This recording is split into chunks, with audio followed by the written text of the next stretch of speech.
Hola, buenos días y muchas gracias a todos por juntarnos. Muchas gracias por acompañarnos en el día de hoy. En rigor de verdad, hoy este foro, esta reunión no es una reunión del Instituto. Solamente hemos servido de vehículo a una inquietud de Andrés Páez, que quería tener una conversación con los líderes de la comunidad venezolana aquí en Miami.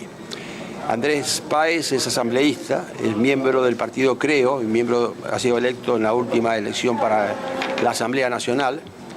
Pertenece al partido de Guillermo Lasso, es abogado, doctor en Derecho y licenciado en Sociología. Se ha ocupado mucho en Ecuador de los temas de la justicia. Su última visita aquí en Miami fue la presentación de su libro, La metida de mano en la justicia, que analizaba lo que ocurría con el Poder Judicial en Ecuador. Y es uno de los líderes de la democracia que nos ha acompañado varias veces, no solamente acá en Miami, sino inclusive en Washington, cuando hemos ido a denunciar ataques del socialismo siglo XXI a la prensa. Como les repito, esta fue una inquietud de él y hemos servido de vehículo para que él pueda conversar con ustedes, líderes de la comunidad venezolana, en este momento tan especial para Venezuela. Y yo diría que para toda América Latina. Andrés. Muchas gracias, Guillermo y Carlos, por la invitación a este viaje en el que vamos sacando ya algunos resultados concretos sobre el tema de la justicia en el Ecuador, pero de ninguna manera podemos abstraernos de lo que está sucediendo en Venezuela. Nosotros, los sectores democráticos del Ecuador, vemos con enorme preocupación lo que acaece en Venezuela y lo que los medios de comunicación dan a conocer. Sobre todo, un ultraje permanente a quienes ejercen uno de los derechos más básicos de las personas, como es el de protestar, el de disentir, el de discrepar, el de hacer exigencias mínimas para tener una convivencia civilizada. Nosotros estamos absolutamente claros de dos cosas. La primera es que las protestas de los estudiantes y de otros estamentos de la sociedad venezolana son protestas sobre aspectos absolutamente básicos y que cualquier gobierno civilizado debería entenderlas así. Y la segunda cosa es que estamos absolutamente convencidos de que el pueblo venezolano no está solo y que cuenta con la solidaridad y el apoyo de otros pueblos, de otros estamentos, de diferentes sociedades de la región, que vemos con enorme preocupación el deterioro significativo que ha tenido la situación de los derechos humanos y las libertades en Venezuela. Tenemos también absoluta claridad de que no estamos hablando de un gobierno democrático. Estamos hablando de una dictadura impuesta por una extraña forma de sucesión post-mortem ante una circunstancia de la naturaleza que hizo que el anterior presidente de Venezuela desapareciera físicamente y dejara como herencia a una persona altamente manipulable, con muy pocas luces, y que, por supuesto, se ha prestado a los peores despropósitos que la sociedad venezolana contemporánea pueda recordar. Estamos hablando de un gobierno que ha fraccionado a la sociedad venezolana, que la ha confrontado, que ha vuelto enemigos unos a otros, que ha dividido familias, que ha hecho que el germen del odio, el rencor, vaya siendo inoculado en las entrañas de la colectividad. Y estamos hablando de un gobierno que piensa que la democracia es solamente acudir a las urnas. Y nosotros estamos en la obligación de decirle al mundo de que la democracia no basta con ir a las urnas, que la democracia es una actitud ante la vida, pero que también la democracia se nutre de la forma en que se ejerce el poder. Porque no basta con un sufragio si recordamos que en la historia Por ejemplo, el dictador Stroessner en Paraguay también ganaba elecciones. Y no recuerdo un solo texto que pueda decir que ese dictador era democrático o que Paraguay durante más de 30 años vivió una democracia. Aquí no basta con ganar elecciones. Aquí la democracia es un instrumento de la sociedad para poder profundizar sus libertades y sus derechos. No para que esas libertades y derechos sean menoscabadas, sojuzgadas, limitadas, como efectivamente vemos que está sucediendo en Venezuela.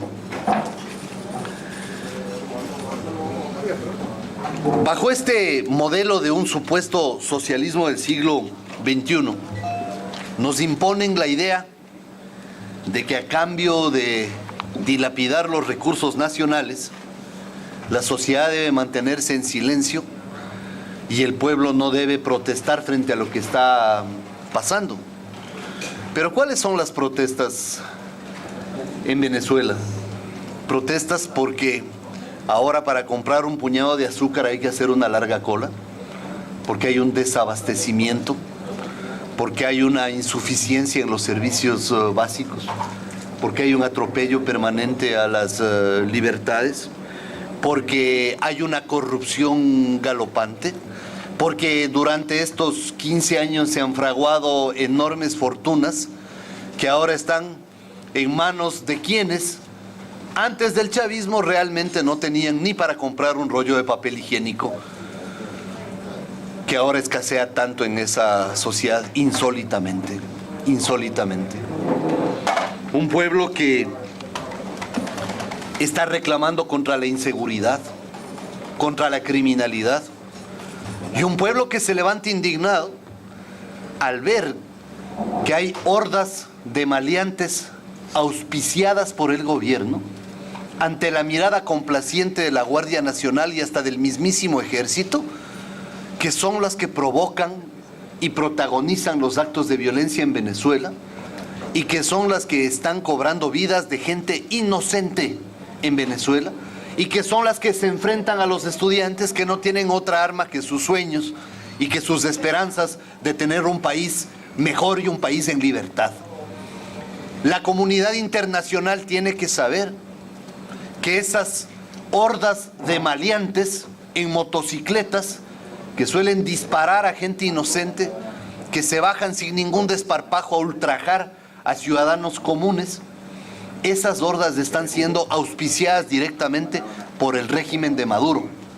Y esa es una forma de atropellar los derechos humanos frente a la cual no podemos nosotros tener ningún tipo de tolerancia y, por el contrario, hacer una convocatoria a la comunidad internacional para que levante su voz de protesta, porque las fuerzas paramilitares en Venezuela están siendo auspiciadas por el mismísimo gobierno ante la mirada complaciente de la Guardia Nacional y del Ejército. Eso hay que decirlo tal cual las tomas de televisión así lo reportan y tal cual los investigadores y editorialistas venezolanos nos dan a conocer.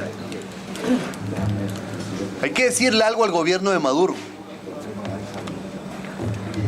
No es gran cosa que un pueblo exija la solución a sus problemas más acuciantes. Tampoco es una concesión de un gobierno el hacer que esos problemas sean resueltos, que no se mantengan semejantes índices de inseguridad, en mi opinión, partiendo de la experiencia del Ecuador, de forma deliberada, para que la gente esté pendiente de protegerse, de que no le asalten, de que no le roben, de que a sus hijos no les ultrajen, de que no les estafen, de que no les secuestren, y que de esa manera se puedan olvidar de los otros problemas que son las pérdidas de las libertades fundamentales y de las garantías básicas en una sociedad. Que la gente pida menos delincuencia, más seguridad, que la gente pida abastecimiento de productos básicos, que la gente exija mejores servicios, no puede ser visto por un gobierno como una concesión, sino como el deber más elemental de un régimen frente a su pueblo. Pero escuchando las declaraciones, vemos que la evidencia es que el gobierno piensa, me refiero al gobierno venezolano, de que aquí se está haciendo una gran concesión a los venezolanos por el hecho de simplemente escuchar, pero no procesar ni atender esas demandas ciudadanas. Ayer me he enterado de una declaración que verdaderamente deja mucho que desear, por decir lo mismo. Un individuo ligeramente menos brillante que una asémila ha dicho que ¿para qué les van a sacar de la pobreza a los venezolanos si se van a hacer escuálidos?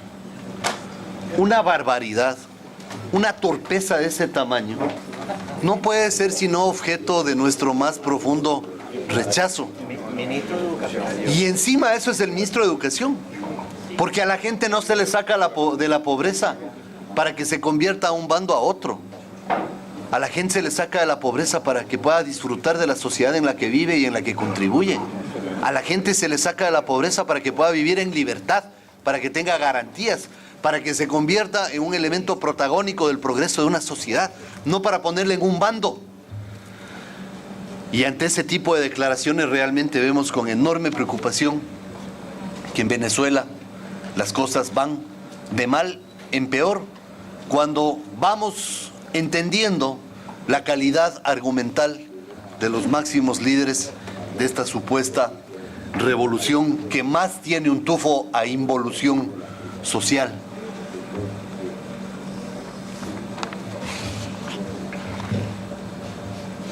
Al igual que en los otros países en donde se ha impuesto este supuesto socialismo del siglo XXI, sin duda sabemos que estas revoluciones son de mentirillas, que son mesiánicas, que tienen una dirección profundamente autoritaria, que niegan el derecho a disentir, que niegan el derecho al libre pensamiento, a la protesta, que practican una hegemonía comunicacional en los medios estatales, que cierran periódicos, que cierran estaciones de televisión, que cierran estaciones de radio, y que ahora pretenden, como ya lo hicieron en el Ecuador tiempo atrás, ahogar a los medios impresos poniéndoles enormes tributos para que los periódicos no puedan circular. Es que detrás de todo esto está el propósito de imponerle a una sociedad la verdad única, ¿no? Tal cual sucede en el Ecuador. Porque la gente se nutre de lo que lee, de lo que escucha, de lo que mira en la televisión. En una sociedad no puede haber una sola verdad. La formación de la opinión pública se da en los ciudadanos. Y los ciudadanos llegan a conclusiones a través de examinar las diferentes fuentes de información. Porque el derecho a informarse es de los ciudadanos. El derecho a formarse una opinión es de los ciudadanos. No es un derecho de los gobiernos. Y por supuesto no puede haber un gobierno que pretenda imponer a los ciudadanos una forma de pensar. Hay que recordar que en el régimen fascista de Hitler se regalaban radios a la población. Los radios tenían en el dial una sola emisora para que todos escuchen absolutamente la misma cosa. Y esta repetitividad comienza a hacer que la gente efectivamente piense que vive literalmente en un paraíso, cuando lo único que busca esta hegemonización comunicacional es sustraer a la gente de la realidad y montarle en una realidad diferente, que es una realidad absolutamente fantasiosa montada por estos gobiernos que desde esas fantasías quieren seguir aupando los grandes escándalos de corrupción y las grandes fortunas que se van amasando por parte de quienes se lucubran tras el poder para seguir nutriendo sus bolsillos de los recursos de los ciudadanos de estos países. La situación en lo económico y social en Venezuela no puede ser peor después de los 15 años del chavismo. Tienen la inflación más drástica, más alta de la región, una drástica devaluación de la moneda, una caída del Producto Interno Bruto entre un 6 y un 6.5%, un crecimiento exorbitante de la deuda pública interna, la destrucción del aparato productivo, la supresión de la iniciativa privada para la producción. Todo esto ha dado como consecuencia un desabastecimiento de artículos de primera necesidad, al punto de que la gente no pueda conseguir productos básicos para su subsistencia y para su aseo personal. Estamos además ante un régimen autoritario que ha suprimido lo esencial en la democracia, que es la división de poderes. Un poder legislativo absolutamente cooptado y sometido a las decisiones del Poder Ejecutivo. Un Poder Judicial que está siendo utilizado como instrumento de persecución en contra de los opositores al régimen, tal como sucede en el Ecuador, tal como sucede en Bolivia, tal como sucede en otras latitudes que por desgracia están sufriendo esta situación. Recuerdo que en un Congreso Internacional de Derecho Agrario, si mi memoria no me traiciona, fue en noviembre del 2012, el entonces presidente venezolano Chávez dijo: la ley soy yo, el Estado soy yo. Lo dijo así, textualmente. Muerto Chávez, Maduro fue impuesto para que él continúe con un régimen autoritario y represor, en el cual, por cierto, se han celebrado elecciones, que de libres y transparentes tienen muy poco, porque además el Consejo Nacional Electoral está absolutamente copado por el chavismo. Al igual que sucede en el Ecuador, en donde el Consejo Electoral está totalmente copado por el oficialismo. No obstante que toda esa ocupación no fue suficiente para impedir el pronunciamiento popular del último domingo, que le ha dado una lección enorme a Correa y le ha dicho que el pueblo ecuatoriano no está dispuesto a convertir a nuestro país en un campo de batalla y que vamos nosotros a expresar nuestra voz y que de una vez comiencen a pensar que se les va acabando la teta más pronto de lo que pensaban. Hay que aclarar que los venezolanos que protestan, que son la inmensa mayoría, no buscan mantener privilegios y menos recuperar privilegios como se ha acusado por parte del régimen. Tampoco es que los venezolanos que protestan por pensar diferente pueden ser calificados como fascistas. Tampoco es que los venezolanos que protestan son personas contrarias al régimen democrático. Por el contrario, lo que buscan es una democracia con garantías mínimas de libertad, un retorno a la autonomía de los poderes públicos, a la vigencia de las leyes, al respeto a los derechos humanos, frente a un régimen que evidentemente pisotea la dignidad de las personas, un régimen que se ha alejado totalmente de la justicia social, de la igualdad de oportunidades, un régimen excluyente y sectario, en donde las oportunidades son exclusivamente para quienes resultan afines al gobierno. Y lo que los venezolanos frente a este panorama buscan es el destierro del odio que es alimentado desde las más altas esferas del gobierno. La corrupción ha llegado en Venezuela a límites insospechados y ese es uno de los motivos de las protestas. Los nuevos ricos ahora se divierten en yates, mientras los pobres son cada vez más pobres, con la diferencia que ahora tienen que hacer fila para comprar un puñado de azúcar. La Carta Interamericana de las Naciones Unidas insta a los estados democráticos a velar por la vigencia de las garantías y los derechos fundamentales. Y parte de la comunidad internacional está en mora con el pueblo venezolano, porque no se ha pronunciado. Me refiero a gobiernos civilizados y gobiernos democráticos cuya voz aún no ha sido escuchada en el concierto internacional.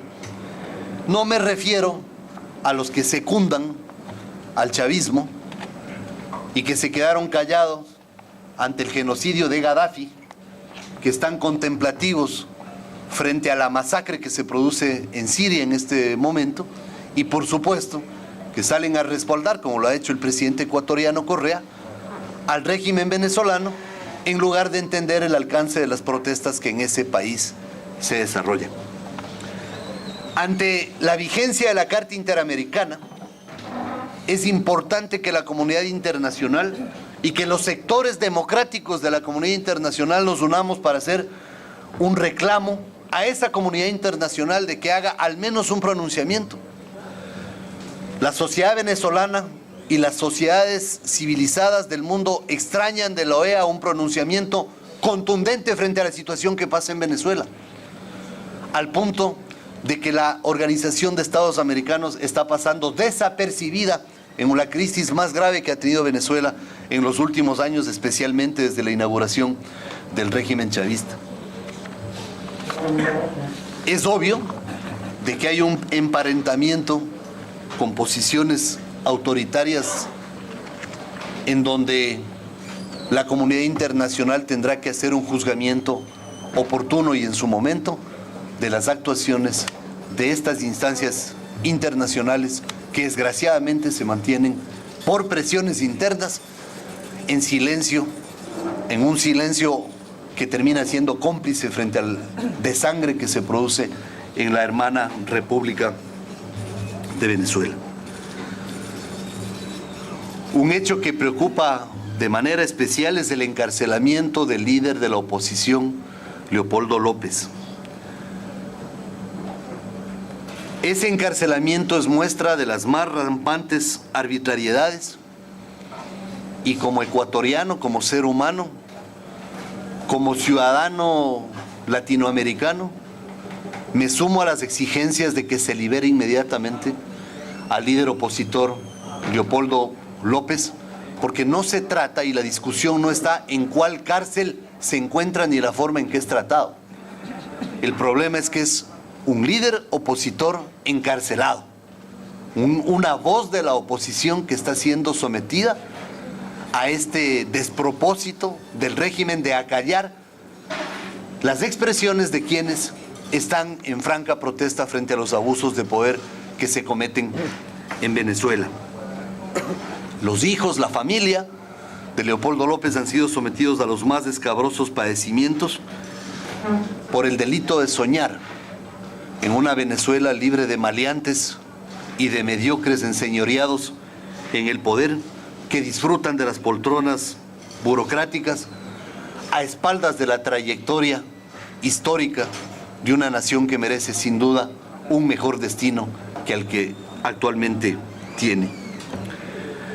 La memoria de quienes han ofrendado sus vidas en las calles de Venezuela durante estas luchas que se iniciaron el 12 de febrero, de los 8 muertos que hasta el momento se reportan y de centenares de heridos,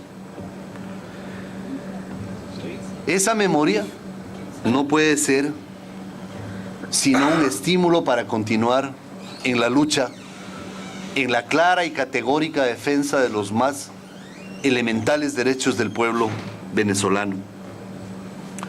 Esta no es ni una aventura de una persona, ni una aventura de un puñado de dirigentes de la oposición, ni una aventura de unos muchachitos.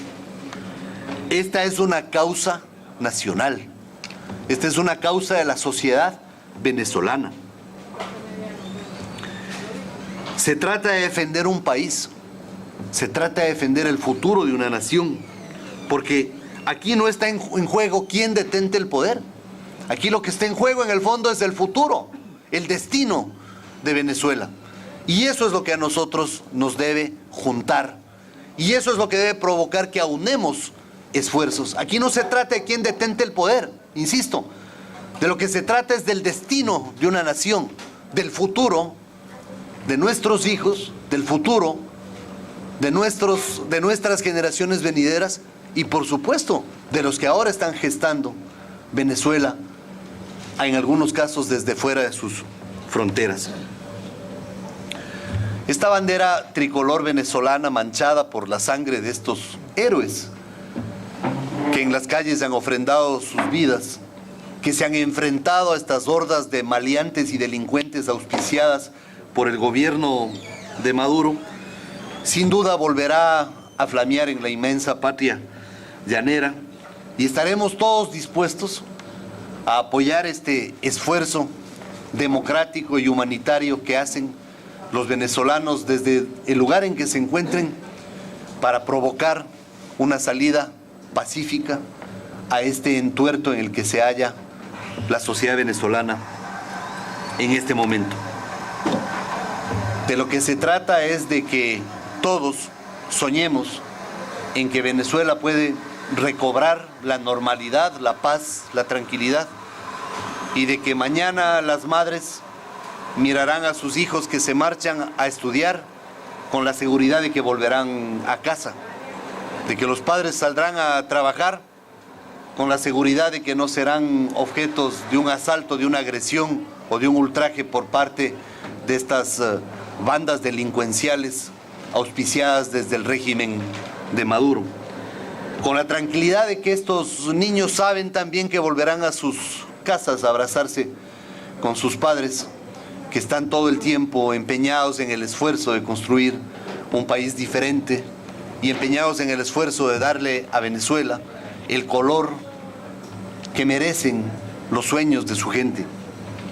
Estoy seguro de que la oposición venezolana podrá conseguir los resultados que aspira en la medida de que también una comunidad internacional se movilice respaldando no a la oposición orgánicamente, sino respaldando las protestas de la gente que más allá de sus alineamientos políticos son personas que están luchando por fraguar un futuro para una sociedad que sin duda ha entrado en la peor crisis de su historia.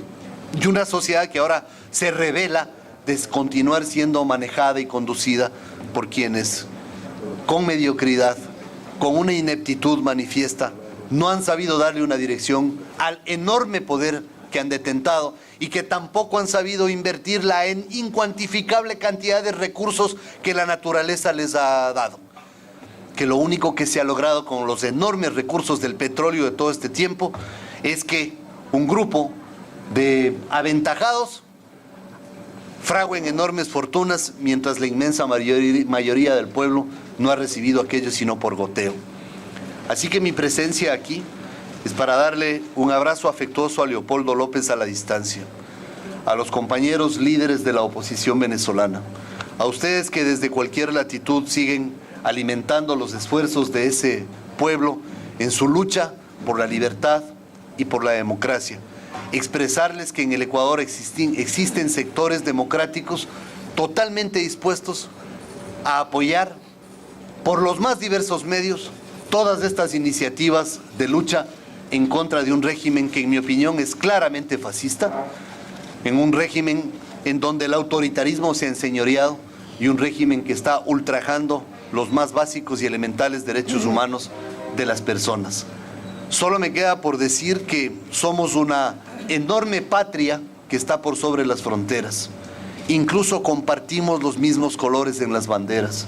Y por supuesto, los ecuatorianos estamos de corazón con las luchas del pueblo venezolano y estamos comprometidos con una salida que esperamos no siga cobrando más víctimas de las que ya ha cobrado. Estamos comprometidos con recuperar la democracia, estamos comprometidos con que la libertad vuelva a enseñorearse en Venezuela y creemos que esta lucha no puede prescindir del auxilio de todos los seres humanos comprometidos con las causas de otros tantos humanos que ahora sufren semejantes penalidades como está pasando en Venezuela.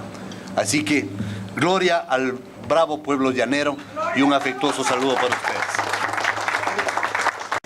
Antes de dar las palabras quería darles dos informaciones. Hace 2 días, CRIES, que es el Centro Regional de Estudios e Investigaciones Económicas y Sociales, publicó su informe donde demuestra que desde el 98 hasta ahora la pobreza creció 3 puntos en Venezuela, frente a un gobierno que se ha ocupado específicamente de eso. Y el segundo, que me acaban de informar que hace un par de minutos la OEA suspendió la reunión por errores de procedimiento. Gonzalo. Hay que pedirle a los balazos, se ve.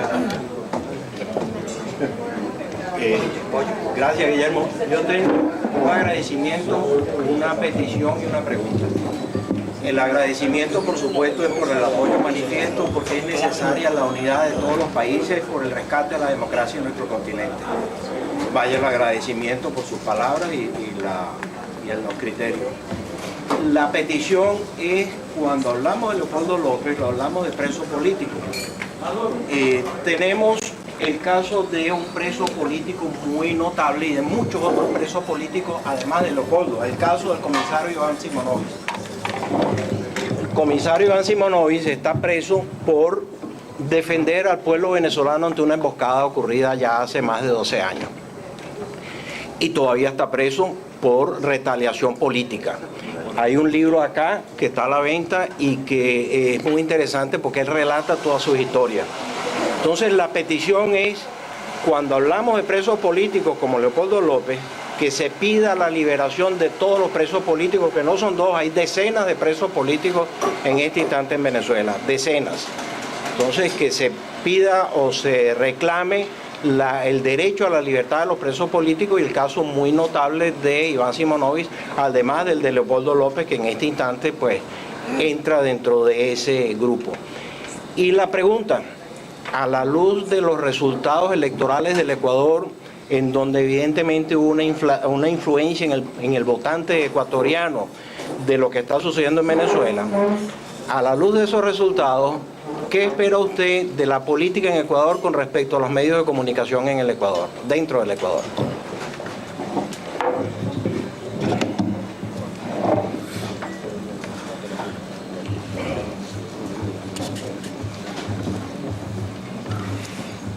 Una persona con el temperamento de Correa no creo que tenga la menor voluntad de cambiar, porque los seres humanos son como son, no como quisiéramos que sean, algunos de ellos.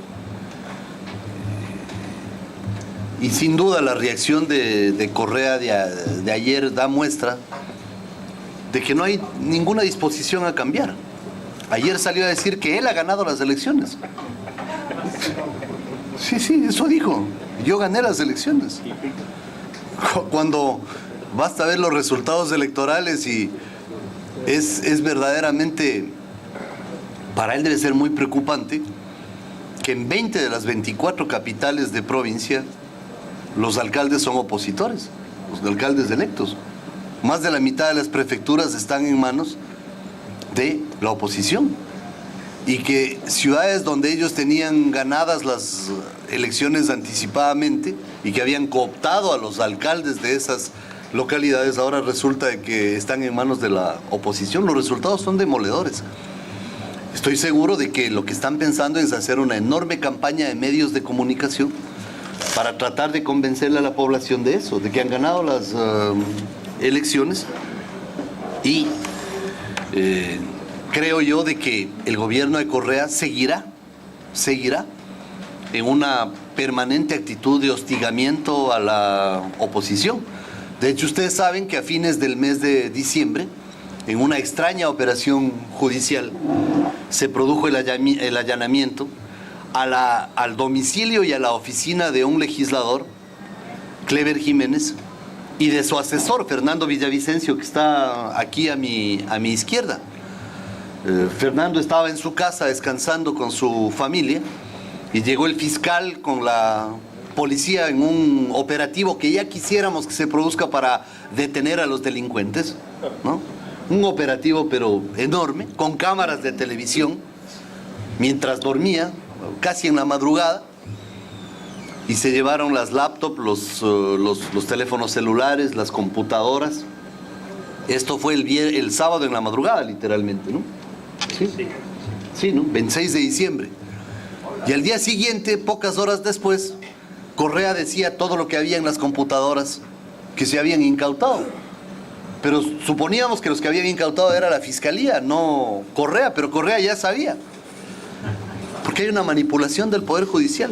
Así que yo no espero mucho realmente de que esto vaya a generar. Lo que sí creo que hay que destacar es que las imágenes de lo que está pasando en Venezuela influyeron de manera determinante en un segmento de la población que dijo: eso no queremos para el Ecuador, y esta vez le vamos a decir no a Correa. Yo sí creo que eso fue determinante para el proceso electoral que se acaba de vivir en el país. Ricardo. Bueno, soy colombiano, hijo de venezolana, llevo la sangre de Páez también en mis venas, y soy solidario como la mayoría del pueblo colombiano en la lucha del hermano pueblo venezolano. Gracias por su clara exposición. Simplemente quería hacer una triste historia. Al 9 de abril de 1948, cuando en Colombia se produjo uno de los acontecimientos más graves de la historia, que fue la muerte de Jorge Diego Gaitán, y ahí fue lo que se llamó el Bogotazo, una gran revuelta, solo porque María Agustina Pérez defendió la democracia, el país no se cumplió. Pero resulta que en esa reunión había un jovencito, estaba en la conferencia panamericana de Madrid. Ese joven se llama Fidel Castro Cruz. Yo lo que quiero llamar la atención, que esa es la invitación que hago a todas estas personas, porque es la crisis terrible de Venezuela, pero también lo de Bolivia, pero también lo de Ecuador, pero también lo de Argentina, para llamar la atención que el gestor de toda esta cosa tan triste y horrible se llama Fidel Castro. La Cuba comunista de Castro está aplicando sus procedimientos de represión contra un país hermano como es de Venezuela, y la influencia de los famosos médicos que lo único que traen es subvención a los países. Hago ese clamor porque esto hay que llamarlo como es, y esos 6.000 millones de dólares que el régimen de Maduro le regala a Fidel Castro están alimentando cada día más la subvención en todos los países de América Latina.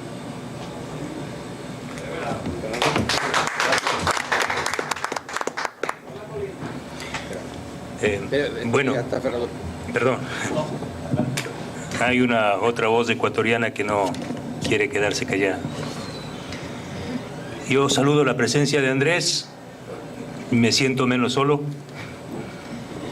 Es más, ya no me siento muy solo porque la tragedia, el dolor también nos une, y también la esperanza, que es compartida a más de la bandera con ustedes y con los colombianos también. Si Manuela Sáenz estuviera viva, estuviera indignada y sintiera la misma indignación mía. Yo quisiera transmitir el dolor del 99.9% de compatriotas por lo que este engendro de política y de ser humano está realizando en Venezuela, porque no es posible llamar proyecto político a un régimen que enfrenta a un pueblo con cacerolas vacías, con tanques, con pistolas. Las imágenes me han atravesado el cerebro y me han llegado al corazón, y creo que la humanidad entera está con Venezuela.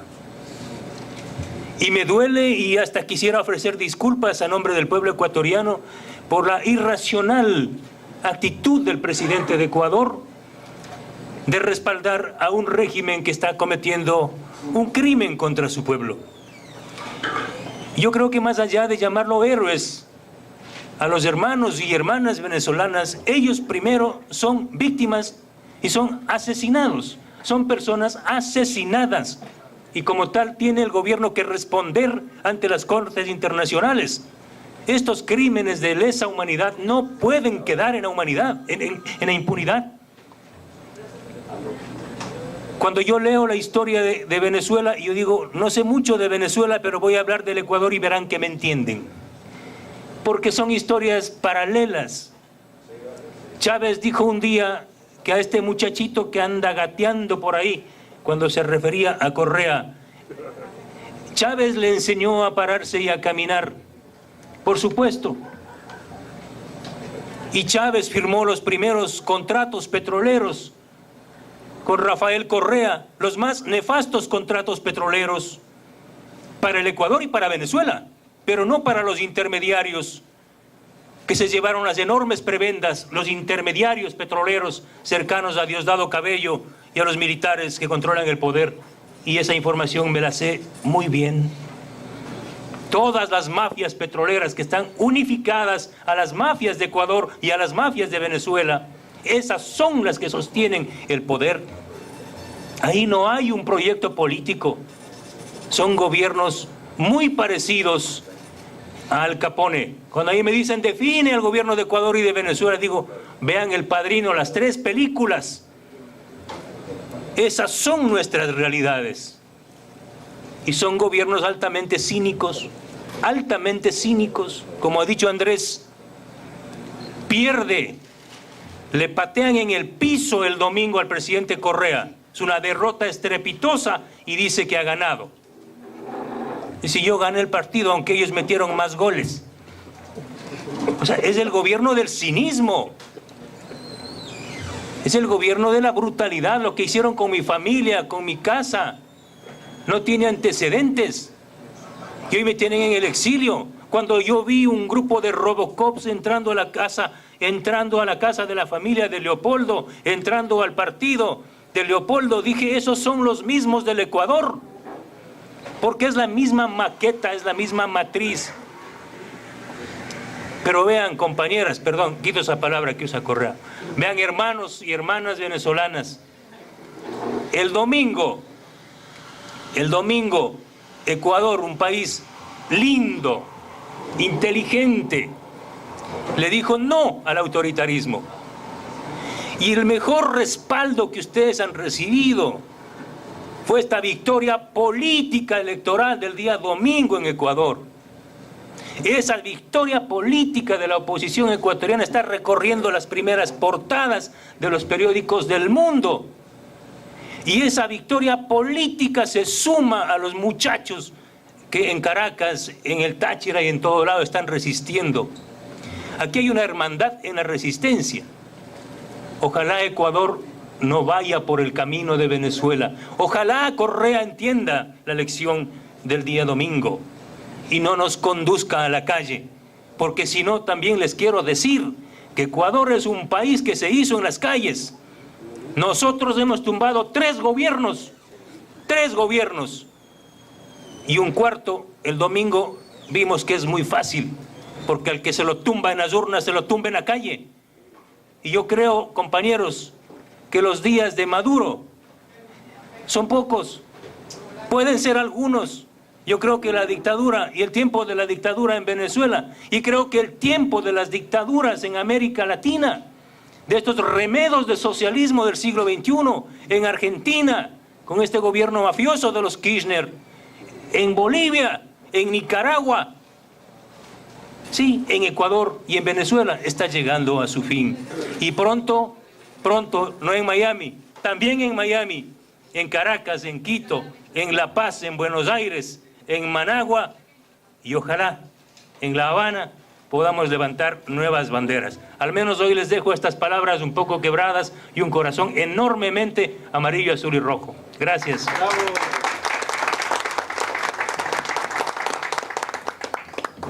Mi nombre es José Antonio Colina, soy exiliado venezolano. Primero que nada quería agradecerle la solidaridad con la causa de Venezuela y quería hacerle un planteamiento, una petición.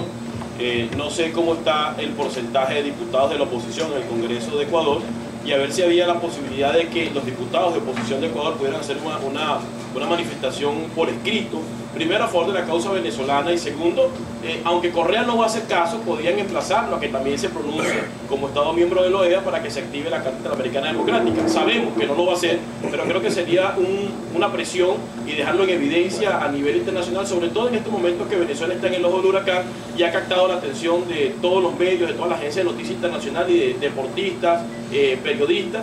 Creo que sería importante tenerlo y bueno, le hago esa petición a ver si es posible que sus colegas que están en la oposición pues, puedan hacer esa manifestación pública a favor de la causa venezolana. De los 137 legisladores, 100 pertenecen al oficialismo, a Alianza País. Y por ahí han cooptado a 8 más de un partido denominado Avanza, que es, ¿no? Exactamente la misma mermelada en diferente frasco para ser gráfico, y también han cooptado ahí a 2 o 3 legisladores que votan con ellos, es decir, en los hechos son algo así como 110 o 112.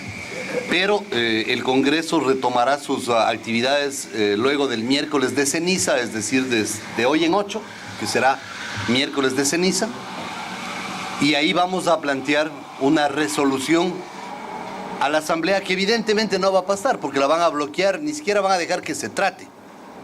Pero de todas maneras esa resolución, aun cuando no se trate, la vamos a hacer pública y la vamos a difundir suscrita por los legisladores de oposición que nos adherimos a la causa de Venezuela y que además estamos dispuestos a denunciar que en la Asamblea, como va a suceder, ni siquiera van a dar lugar de que esa resolución se trate. Así que eso está ya dentro de nuestros planes y me alegro mucho de que coincidamos en ese propósito. Y por supuesto les daré llegar eso a través de los canales que ustedes me faciliten. Direcciones electrónicas para enviarles escaneadas y por supuesto haremos la difusión que el caso amerita. Muchas gracias. Alfredo. Gracias Andrés y Fernando, desde luego, por las palabras de solidaridad. Efectivamente, esta lucha es de todos y ojalá lleguemos a esa libertad, no solo en los países que hemos mencionado, sino, como tú cerraste, Fernando, en Cuba, que nos ha dado tanto aquí a los venezolanos en Miami, que estamos tan agradecidos por la comunidad cubana acá en Miami y que, bueno, nos tiene a todos acá en el exilio, prácticamente. La pregunta que quiero hacer es la siguiente. Ambos comentaron los positivos resultados electorales del domingo. Decía Andrés que 20 de 24 capitales de departamentos o de provincias fueron ganadas por la oposición. Sin embargo, hubo muchos comentarios previos a la elección del ventajismo, del abuso de poder que todos conocemos, porque esto es como una franquicia.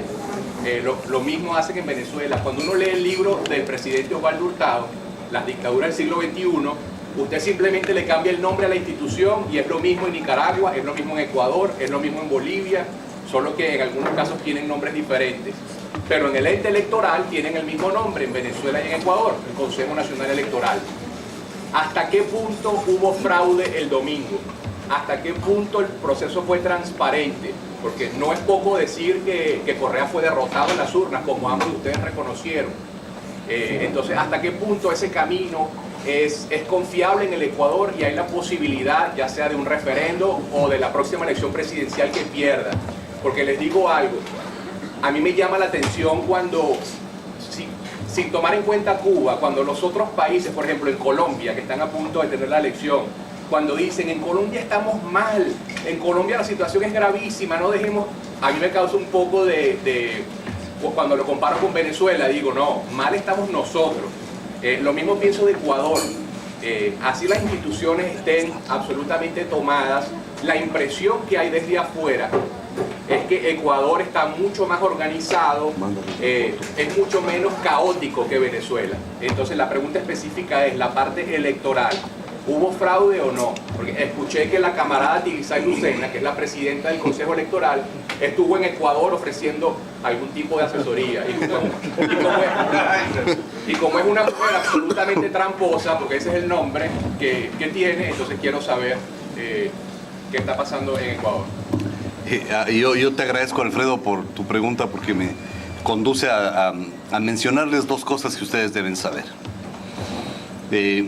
Hace aproximadamente 4 meses, el presidente del Consejo Electoral se fue a Cuba, él y una delegación. Y al regresar le preguntaron, bueno, ¿y usted qué fue a hacer en Cuba? Entonces dijo, fui a ver el modelo electoral. Y le preguntó a la prensa, y yo lo tengo, los que quieran esa entrevista, yo les puedo enviar. Dije, ¿cuál es el resultado de su misión de observación? Que ese es un modelo de democracia. Y que nosotros tenemos mucho que imitar de eso.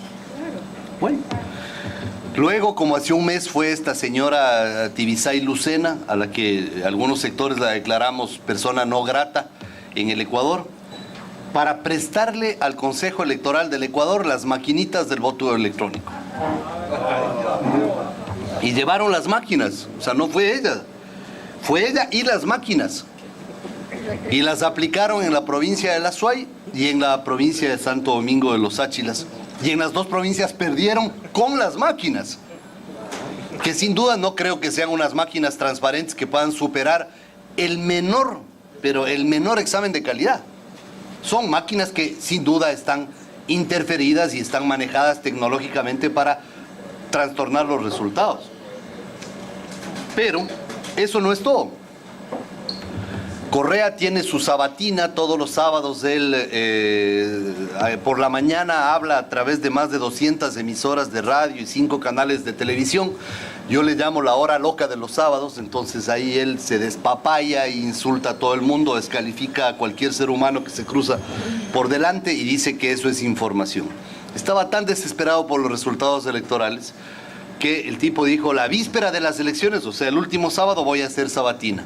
Y el Consejo Electoral, el presidente del Consejo Electoral salió un día a decir: señor presidente, casi temblando, ¿no?, del susto, yo le exhorto para que no haga. El tipo fue y le dijo: cállate, camajadero. Yo le exhorto a que no me exhorte. Sí, yo le exhorto a que no me exhorte. Y que sepa que las funciones del Estado son independientes. Claro, cuando le afectan a él, ¿no? Cuando no le afectan a él, ahí sí no importa que no sean independientes.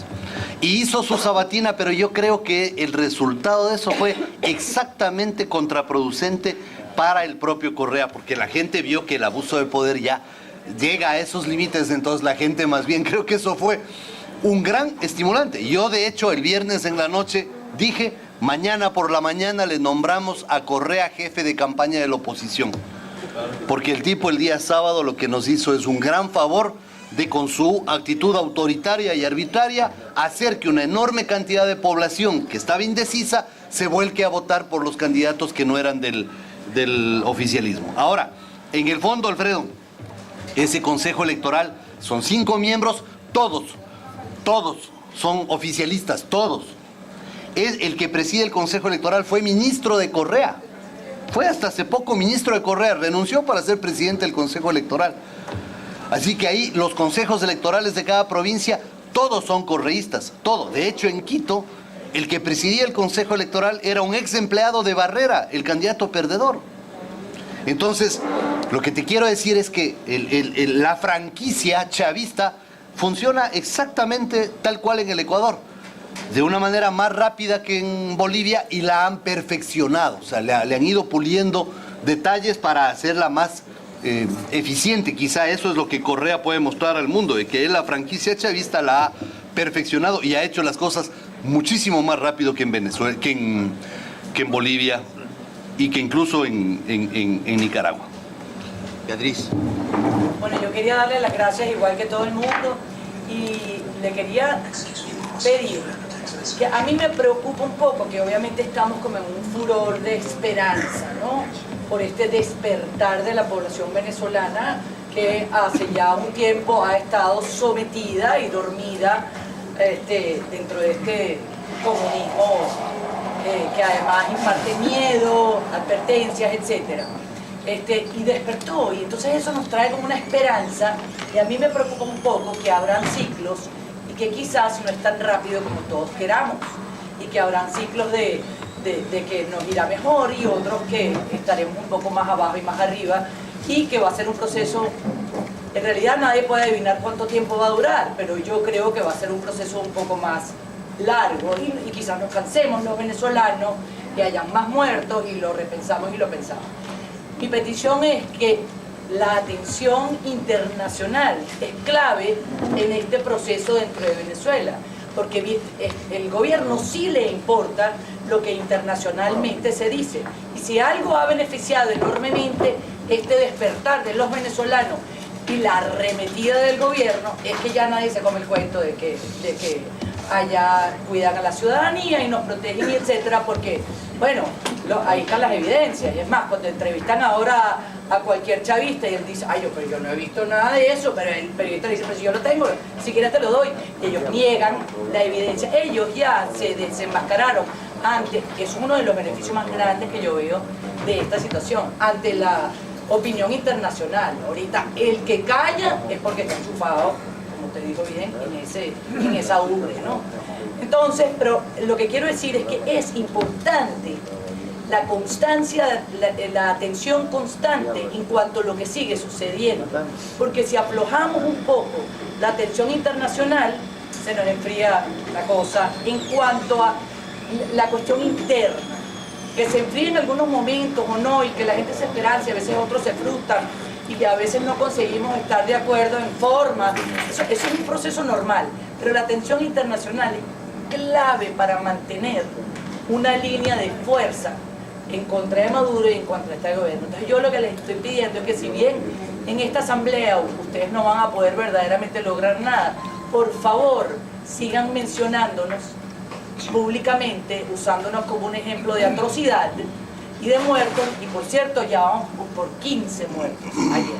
Entonces van a ir aumentando día a día. Entonces si nosotros llevamos la cuenta, ya van 15, ya van 18, ya van 20, pues obviamente eso va a traer un poco más de atención, y es lo que yo le pido a ustedes de otros países.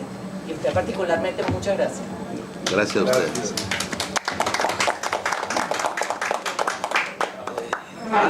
Antes de levantar la sesión quería contarles que esta noche... ¿Vos? A favor de Maduro no. Agüita. Una observación que quizás sea interesante. Anoche en un programa en la Universidad de Miami, Casa Bacardí, sobre Venezuela, nos aprendió mucho, ¿no? Que todos aquí sabemos más de lo que se habló anoche, pero hubo algo interesante. Una profesora que está fuera del Instituto de Estudios Cubanos y Cubanoamericanos, Susan Kaufman-Purcell, que es una de las expertas en Hispanoamérica en la Universidad de Miami. Para mi sorpresa, y ella fue la que lo dijo, yo lo había oído antes y la verdad que no tenía opinión, pero ella misma dijo que ella estaba casi que fuera de lugar entre el profesorado y sus compañeros.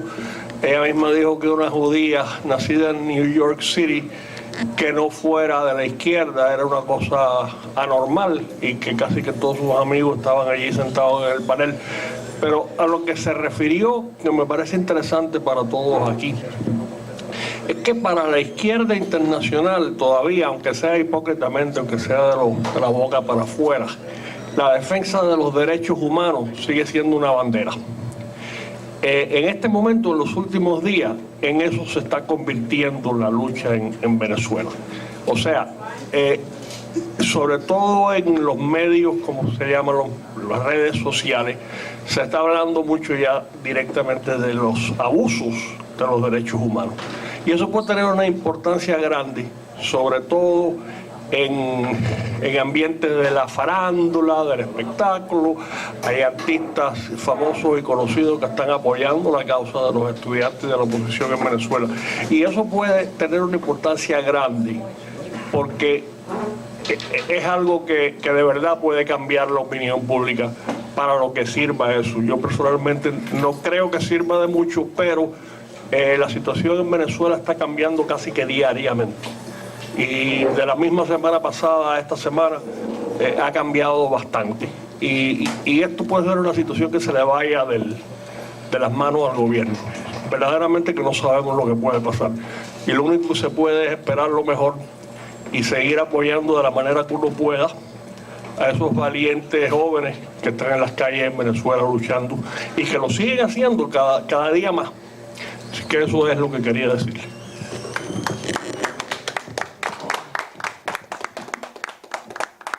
Yo quería decir lo siguiente. Hace un par de años una académica argentina, Claudia Gil, que es de izquierda y se manifiesta de izquierda, escribió un libro que se llama Silencio Cuba, en la cual se preguntaba cómo era posible que la izquierda latinoamericana todavía siguiera apoyando o tolerando a Fidel Castro. Dicho desde la izquierda, eso que hace 4 o 5 años parecía una cosa totalmente aislada, yo creo que hoy está mucho más divulgada y mucho más popularizada.